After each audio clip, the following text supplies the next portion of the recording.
Alhamdulillah wa syukrulillah wa la hawla wa la quwwata illa billah. Salatu wassalamu ala Rasulillah wa ala alihi wa sahbihi wa wala. Rabbi shrah li sadri wa yassir li amri wahlul 'uqdatam min lisani yafqahu qawli. Amma ba'du. Bapak Ibu yang dirahmati Allah, alhamdulillah. Puji syukur kita aturkan kehadirat Allah atas limpahan nikmat yang kita terima, iman Islam yang masih ada di dalam hati dan dada kita, yang harus senantiasa kita jaga, kita rawat, kita openi agar kemudian jangan sampai turun iman itu, apalagi sampai hilang. Naudzubillah minasyaitonir rajim. Bapak Ibu yang dirahmati Allah Subhanahu wa taala, sebagai seorang hamba, kita manusia harus tahu kedudukan kita di mata Allah Subhanahu wa taala. Kita itu siapa, lalu Allah itu siapa. Di tema kula ten mriki niku akidah. Karena akidah ya harus dicetakkan kedudukan kita itu di mana. Dan ketika kita berdiri hari ini di tanah ini, maka kita hakikatnya ada di bumi lapis 1. Nanti kalau ke bawah itu 2, 3, 4, 5, 6, 7. Yang paling bawah itu namanya sijin. Disitulah tempat Allah meletakkan catatan orang-orang kafir, orang-orang musyrik, orang-orang munafik. Dan di atas jenengan itu adalah langit dunia. Jenengan bisa melihat ada bintang-bintang, ada bulan, ada matahari. Dan Allah mengatakan walaqad zayyana sama'ad dunya bimasabiha wa ja'alnaha rujuman lisayatin. Yang namanya langit dunia itu tak hiasi dengan bintang-bintang.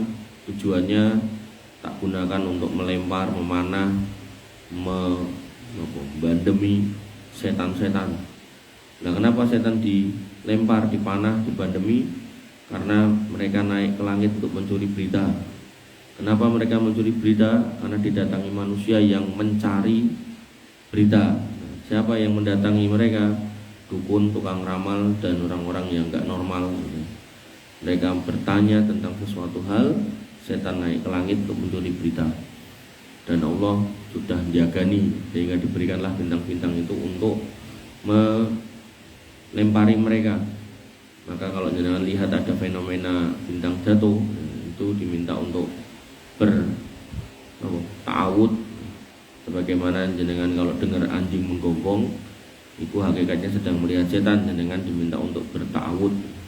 Berbeda halnya kalau mendengar ayam berkokok, maka jenengan diminta untuk meminta rahmat kepada Allah Subhanahu wa taala karena sedang melihat malaikat. Nah, Bapak yang dirahmati Allah Subhanahu wa taala, di atasnya ada langit 1, 2, 3, 4, 5, 6, 7. Setiap langit ada para nabi, tapi ya tidak semua nabi. Langit 1 ada Nabi Adam, langit 2 ada Nabi Isa dan Yahya, langit 3 ada Nabi Yusuf, langit 4 ada Nabi Idris, langit 5 ada Nabi Harun, langit 6 ada Nabi Musa, langit 7 ada Nabi Ibrahim. Dan Nabi Ibrahim nembe senderan di sebuah bangunan namanya Baitul Ma'mur. Di Baitul Ma'mur itu setiap hari masuk 70.000 malaikat dan keluar darinya 70.000 malaikat, dan malaikat yang masuk dan keluar tidak pernah kembali lagi. Dan di setiap langit dipenuhi malaikat, sampai Nabi mengatakan tidak tersisa tempat melebihi 4 jari kecuali ada malaikat yang sedang sujud. Saking kebake sampai langit itu berderit niku kayak panggung papan yang jenengan idak bareng-bareng terus muni kriek-kriek. Dan itu tidak menunjukkan nek langitnya meh jugruk, itu cuma menunjukkan nek langitnya niku kebuak. Bapak Ibu dirahmati Allah Subhanahu wa taala, di atas Baitul Ma'mur ada Sidratul Muntaha, sebuah tanaman tanduran. Sidroh niku bidara nek diterjemahkan ke Indonesia. Yang biasanya tinggi nangani orang-orang yang kena sihir. Nah, cuman bedanya di sana tanamannya gede banget. Saking gedenya, Jibril alaihissalam sama Nabi Muhammad SAW ketika naik ke sana, Jibril kembali kepada bentuk aslinya dengan 600 sayap, itu kelihatan kecil. Nah, si bidara itu punya buahnya kayak kendil, kayak kendi-kendi yang ada di daerah Hajar Arab. Kaya ngopo Mas, kula ngejereng nate ngertos. Nah, godhonge itu ombo-ombo kayak kuping gajah, ning luwih ombo. Bentuke kayak kuping gajah tapi lebih lebar. Terus daunnya warna-warni dan warnanya tidak pernah ada di muka bumi. Nah, dulu kita tahunya merah, hijau, kuning, biru, putih, hitam. Terus semakin kesini ada Tosca, ada hijau pupus, ada magenta, ada cian. Nah, nanti di sana ada warna yang kita tidak bisa ngarani warnanya apa itu. Nah, kemudian Sidratul Muntaha niku sidroh niku tanaman itu. Muntaha niku artinya apa? Yang menjadi penghabisan, akhir. Akhir apa? Akhir yang dari bawah naik ke atas, yang dari atas turun ke bawah. Yang dari bawah naik ke atas niku napa? Donga jenengan donga niku lho njaluk niki mandheke ten niku. Terus semua amal jenengan salat, puasa, zikir, wirid, maca Quran, semua berhenti di situ. Kemudian yang dari atas ke bawah apa? Terkabulnya doa, ampunan dari Allah, rahmat Allah, termasuk wahyu Allah itu turun situ, diambil malaikat bawa ke bawah. Tadi itu apa? Cara nek bahasa tata wilayah itu namanya daerah hub kayak Solo. Solo pertemuannya Sukoharjo, gitu, Karanganyar, Boyolali, terus kokonan jadi. Nah, temunya di sini gitu kan. Nah, maka Bapak Ibu yang dirahmati oleh Allah Subhanahu wa taala, disitulah Nabi Muhammad dulu pernah mengambil perintah sholat 5 waktu. Dari 50 terus turun ke langit 6 ketemu Musa. Musa bilang kokean, lalu pengurangan, naik lagi. Turunkan lagi 40. Masih kebanyakan, umatmu kurang sanggup, naik lagi. Turun terus sampai 5. Begitu 5 Nabi Muhammad ketemu Musa lagi dan masih dibilang sebenarnya cik kokean. Nah, Nabi Muhammad bilang aku wis isin nek njaluk kurang lagi. Makanya kalau itu Nabi Muhammad nggak dengerin apa kata Nabi Musa, jenengan niku sholat sedina ping 50. Nek 50 niku berarti kan setiap setengah jam jenengan niku sholat. Tapi ya karena memang Nabi Musa punya pengalaman jelek dengan orang Yahudi yang mana mereka suka berenggele, suka ramanut gitu kan, maka diminta untuk turun, akhirnya tinggal 5 dan 5 mawon, banyak orang Islam yang nggak sholat. Nah, kemudian di sebelahnya Sidratul Muntaha, ini so ngadeg. Itu adalah Jannatul Ma'wa, wa indah Jannatul Ma'wa, surga. Surga niku dalam banyak pembahasan itu disebutkan bintang-bintang, kayak bintang-bintang opah, semebar. Yang paling atas namanya Firdaus. Kata Nabi, kalau kamu harus mintalah Firdaus, fa inna a'laha wa ausatul jannah, karena dia surga yang paling atas dan paling tengah, paling dhuwur, paling tengah. Iki surga-surga cilik nek diomongkan, tapi begitu jenengan sampai sana, wasari ila magfiratin min rabbikum wa jannatin arduha ka'ardis samawati wal ard. Bersegeralah menuju ampunan Allah karena luasnya seluas langit dan bumi, ombo banget. Saking ombonya, jenengan akan ketemu dengan tanduran tanaman yang godongnya, daunnya itu ngrembiak. Niku nek jenengan mlaku dari ujung ke ujung niku butuh waktu 100 tahun. Jenengan akan diberikan tenda yang diameternya 40 kaki. Nah, 40 kaki niku kira-kira 60 km. 40 mil maaf, kira-kira sekitar 60 km berarti sini sampai Jogja. Niku tendo nih. Biasanya nek enten tendo nek omahe luwih gede timbang tendo. Nek tendone men semonten, nah maka rumah di surga niku gede-gede. Makanya saking gedenya surga itu sampai setiap surga niku dari Firdaus ini ditarik ada sungai-sungai. Sungai yang masuk surga niku paling boten ada 4. Sungai madu yang enggak pernah rusak, sungai susu yang enggak pernah mambu, sungai air putih ngeten iki yang enggak pernah terkontaminasi, sama sungai ciu yang enggak pernah memabukkan tapi masih enak untuk diminum. Wa anharu min khamril ladzatil lisarifin, dan sungai khamr yang enak untuk diminum. Nah, nanti dari Firdaus ini ada sungai juga di depan terus, itu nanti telaga-telaga, telogo-telogo. Nah, di setiap telogo itu ada nabi yang menunggu umatnya. Ada nabi yang didatangi umatnya cuma 1. Ada nabi yang didatangi umatnya cuma 2. Ada nabi yang belas tidak ada umatnya yang datang. Ada nabi yang umatnya banyak, itu adalah Musa. ada nabi umat yang lebih banyak lagi, itu adalah Muhammad sallallahu alaihi wasallam. Dan beliau mengatakan, ana faradtukum alal haud, kowe kabeh tak anteni ning telaga. Ngapain kita ke sana? Kita nanti dikasih gelas ya, untuk meminum air di situ, dan dari situ kita nggak akan kehausan selamanya. Padahal jenengan sejak dikubur mboten dikei ngombe, dibangkitkan nggak dikasih minum, ngantri dihisab mizan nggak dikasih minum ya. Matahari padahal didekatkan 1 mil, orang-orang yang banyak dosa tenggelam pada keringatnya karena kepanasan. Orang-orang yang punya hati yang baik, dia akan kemudian dikasih tutup, dikasih naungan, dikasih payung yang akan menghalangi panasnya matahari yang didekatkan 1 mil. Nah, saking keringetan gobios otomatis menyebabkan haus, tur yo ngantri, maka nggih panjenengan diminta untuk ngumpul di telaga itu untuk minum di situ. Nah, ada sebagian orang-orang yang diusir dari telaga Nabi. Ketika ditanyakan, kok diusir ngopo malaikat? Kata malaikat, antala tadri ma'ahda subadaka.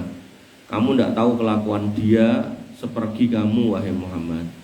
Jadi ada orang Islam yang kemudian ngakuni Islam tapi tidak mencirikan orang Islam. Nah, dari mulai ibadahnya nggak kayak Nabi, dari mulai omongannya jauh dari contoh Nabi, bahkan ya, kecintaannya kepada kaum muslimin itu enggak seperti Nabi SAW. Jadi sama orang Islam tua nyelepol pada jalan akun Islam ini. Nah, maka Bapak Ibu dirahmati Allah, di atas itu semua ada kursi Allah. Allah menyebutkan pada Al-Baqarah 255, wasi'a kursiyyus samawati wal ard. Luasnya kursi Allah seluas langit dan bumi. Tadi surga seluas langit dan bumi. Niki kursi nggih seluas langit dan bumi. Bahasa itu menunjukkan nek niku gede. Gedenya seperti apa? Kata Nabi, kursi Allah itu kayak cincin di tengah padang pasir, jika dibandingkan dengan langit dan bumi di bawahnya. Tadi kan yang langit 7, 6, 5, 4, 3, 2, 1, bumi 1, 2, 3, 4, 5, 6, 7. Terus di langit itu ada Baitul Ma'mur, ada Sidratul Muntaha, ada surga tadi toh. Nah, itu ketutup kali kursi Allah. Nah, semua yang di bawahnya itu kata Nabi, itu gak lebih gede daripada cincin di tengah padang pasir. Berarti padang pasir kursi Allah, di bawahnya itu berarti niku cincinnya. Dan kita hanya bagian kecil dari apa yang ada di bawah.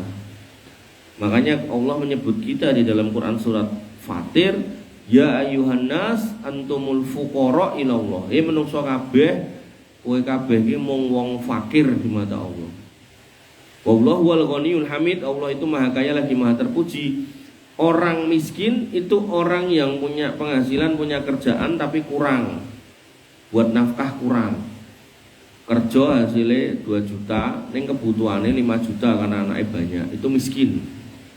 Nah, orang fakir wis ndak punya penghasilan, punya kebutuhan.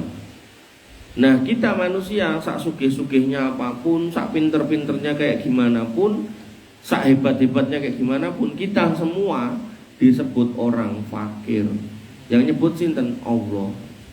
Makanya pantas ketika Nabi mengatakan la yadkhulul jannata man kana fi qalbi dzarratin minal kibr. Ndak pantas.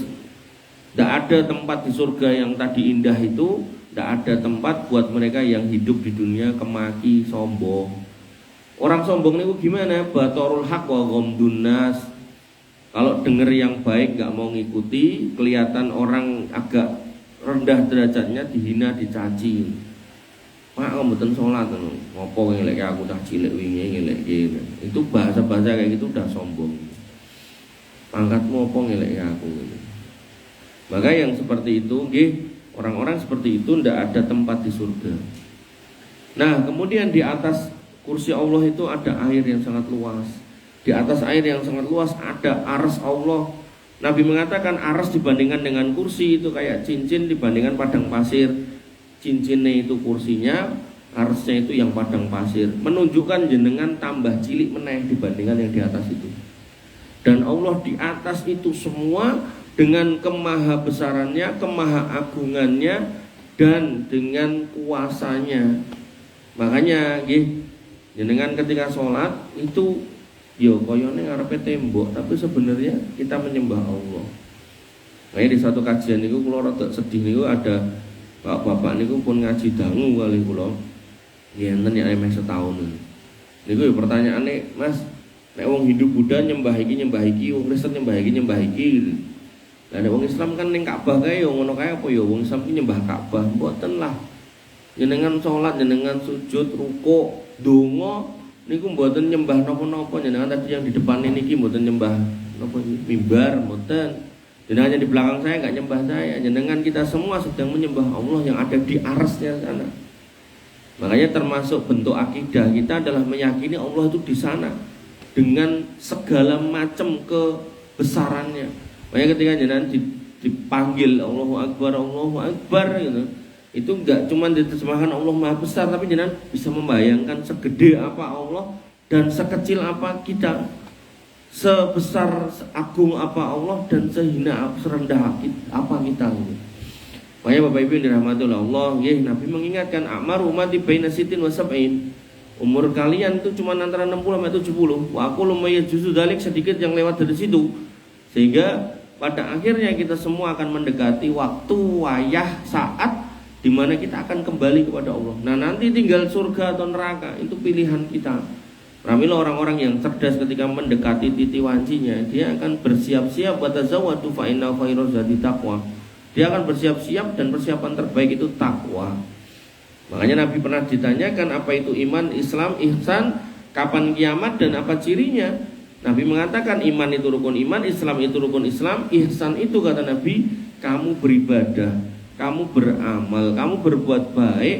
Pas kamu ngamal seolah-olah kamu itu melihat Allah.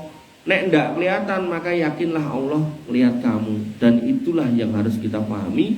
Nek jenengan sholat, jenengan melampah ke masjid, jenengan infak, sedekah, jenengan kerja, jenengan berbakti sama orang tua, jenengan jujur dalam dagang, itu semua dikontrol, dilihat Allah. Nah, orang-orang yang punya rasa seperti itu namanya muraqabah. Orang yang selalu senantiasa merasa diawasi Allah, menghasilkan rasa takut, itu namanya khosyah. Nah, orang-orang yang punya khosyah itu disebut oleh Allah Subhanahu wa taala innalladzina amanu wa amilus solihat ulaika hum khairul bariyah. Orang yang beriman beramal soleh sebaik-baik makhluk. Jazaohum min rabbihim jannatu adnin tajri min tahtihal anhar, dikasih balasan surga yang di bawahnya ada sungai yang mengalir tadi yang sebelah sini tadi. Kemudian apa? Khalidina fiha abada, kekal di dalamnya selama-lamanya. Radhiyallahu anhum wa radu'an, Allah meridhoi mereka dan mereka juga ridho atas keputusan Allah. Dzalika liman khasya rabbah, itulah hamba-hamba Allah yang punya rasa takut. Makanya hamba itu kalau punya rasa takut, dia megang amanah, dia nggak akan menyia-nyiakan. Jadi pejabat ya nggak akan korupsi, jadi anak ya nggak akan kurang ajar sama orang tuanya, jadi orang tua ya akan berusaha menjaga anaknya dan seterusnya. Nah, tapi sekarang kita lihat banyak orang nggak tahu Allah itu di mana, sehingga dia nggak pernah merasa kalau Allah itu melihat, dan dia nggak pernah paham kalau dia harus takut kepada Allah. Akhirnya ya sakarepnya dewi, dari pejabat ya korupsi, jadi anak ya durhaka, jadi orang tua yang nggak peduli dengan anaknya dan seterusnya. Itu yang hari-hari ini kita banyak melihat. Makanya Bapak Ibu yang dirahmati oleh Allah Subhanahu wa taala, semoga itu tadi saya sampaikan sebagai sebuah ringkasan di satu masjid, di beberapa masjid itu saya sampaikan urut dengan dalil saya bacakan satu-satu. Harapannya karena ini waktu ini kan di sini nggak lama, sedikit sebentar itu kan, bisa menjadikan resume akidah yang baik sehingga jenengan jadi semangat dalam beribadah, bahwasannya apapun langkah kita dalam melangkah di dunia ini, Allah melihat, Allah mengawasi, dan Allah mencatat. Dan semua akan dikembalikan kepada kita dalam bentuk balasan. Kalau itu baik balasannya surga, kalau itu jelek balasannya neraka. Dan orang yang bisa selamat dari neraka, sukses masuk surga, kata Allah, faqad faz, itulah orang yang hebat, orang yang beruntung, orang yang sukses. Jadi kesuksesan itu tidak diukur dari harta dunia, tidak diukur dari gelar pangkat jabatan, tapi diukur dari bagaimana kita bisa sukses di akhirat, tidak masuk neraka tapi masuk surga karena amal yang kita lakukan selama di dunia. Sehingga yang namanya dunia itu disebut sebagai darul amal, tempat beramal tanpa ada balasannya nanti. Nah, akhirat tempat dibalas tanpa ada amal. Karena nanti kalau sudah ngomong ke akhirat dengan sudah sedo, sudah tidak bisa ngamal, tidak bisa sholat, tidak bisa apa-apa. Mungkin ini yang bisa saya sampaikan, kurang lebihnya saya mohon maaf. Wa'alaikum minkum wa anakallahumma bihamdika.